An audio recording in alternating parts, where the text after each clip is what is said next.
Peace Prize for way less than you did, and President Obama got the Nobel Peace Prize for way less. He got a prize for doing nothing. Exactly. Obama got a prize. He didn't even know what he got. He got elected, and they gave it to Obama for doing absolutely nothing but destroying our country.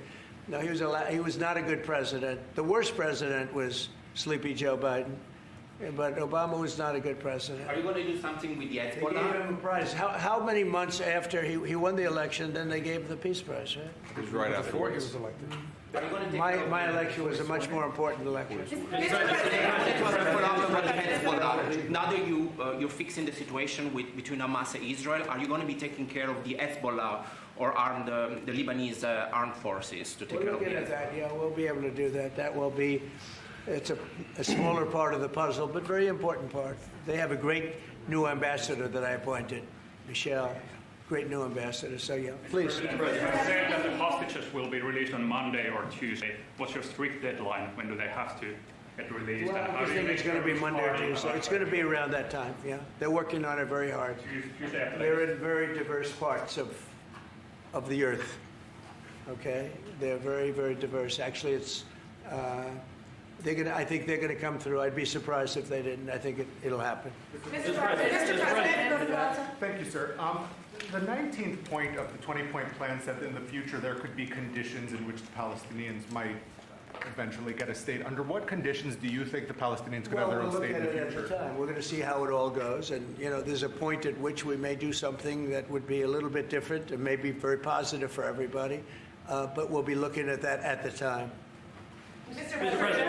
I think we'll get to that. I think we'll get to that period too. Yeah, please. Mr. President. Yeah, please, Lassie. Thank you. Mr. President, the United States has previously said that that Europe would have to take more responsibility for its own security. Are you or the U.S. planning to withdraw some of the U.S. forces from the European soil?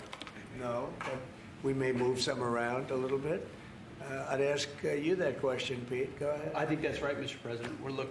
We're very much heartened by your leadership to get NATO to rise up to 5%, which means they can take primary responsibility for defense of the continent.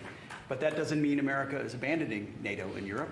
But we could look at where our troops are postured, what makes the most sense for America and our NATO allies. We have a lot of troops in Europe, as you know, a lot. And we can move them around a little bit. But no, basically we'll be pretty much set. Go ahead, what's the second? My second question would be, are you planning to impose more sanctions on Russia at this point? I might, yeah, I might. Mr. President, your 20-point plan says we will encourage people to stay. Can you confirm that as Gaza is rebuilt, that no one will be forced to leave? Yeah, nobody's going to be forced to leave. No, it's just the opposite.